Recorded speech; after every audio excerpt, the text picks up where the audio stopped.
সব কিছু আরবি, তখন আজানটা কি বাংলা। তো এরকম আর কি, আসলে মূলত আজানটাই কি আরবি ভাষা।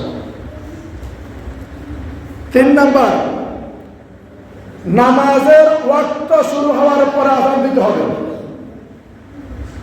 ওয়াক্ত শুরু হওয়ার আগে যদি আজান দেয় সে আজান হবে না, আবার আজান দিতে হবে। আবার কি দিতে হবে? আজান দিতে হবে। 4 নাম্বার, আজানের শব্দগুলা সুন্দরভাবে তারতিবের সহিত উচ্চারণ করতে হবে। সুন্দরভাবে তারতিবের সহিত কি করতে হবে? উচ্চারণ করতে হবে। আরেকটা কথা বলে দিন, এবারে মুয়াজ্জিন হওয়ার জন্য কয়েকটা শর্ত বলা আছে। কি হওয়ার জন্য? মুয়াজ্জিন হওয়ার জন্য। 1 নাম্বার, পবিত্র হতে হবে। কি হতে হবে? একবার সর্বপ্রথম শর্ত বলা হলে কি হতে হবে? পবিত্র। এখন আমরা কতটুকু পবিত্র সবাই সবার জায়গা থেকে বিবেচনা করবে। আমরা সবাই কম বেশ সবাই সবার জায়গা থেকে মুয়াজ্জিন। যেহেতু কেউ না কেউ এক অর্থের জন্য কাউকে না কাউকে আল্লাহর দিকে আহ্বান করতেছি, কোনো না কোনো কাজের জন্য কোন দিকে আহ্বান করতেছি? আল্লাহর দিকে আহ্বান করতেছি। এখন আমরা কতটুকু পবিত্র? সর্বপ্রথম শর্ত বলা হলো আমাদেরকে পবিত্র অবস্থায় আল্লাহর দিকে কি করতে হবে? আহ্বান করতে হবে। 2 নাম্বার, দরদ ভরা কণ্ঠে আল্লাহর দিকে ডাক দিতে হবে।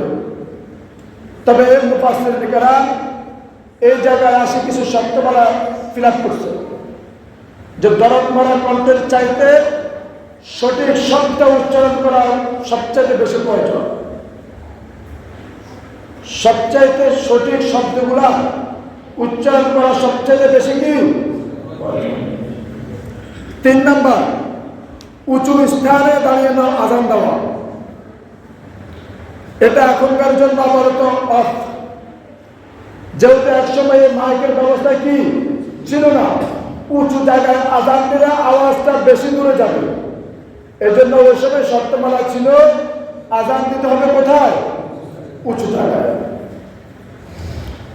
4 নাম্বার, ক্যাবলামুখী হওয়া। আজান দিতে হবে কোন দিকে ফিরে? ক্যাবলামুখী হয়ে। 5 নাম্বার, মসজিদের বাহিরে আজান দেওয়া। কোন দিকে আজান দেওয়া? মসজিদের বাইরে। এখন আমাদের দেশে চোরদের কারণে, কাদের কারণে? চোরের কারণে এখন আমরা আজান কিন্তু কোথায় নিয়ে আসছি? ভিতরে নিয়ে আসছে। এটা আমাদের অনিচ্ছাকৃতভাবে কারণে।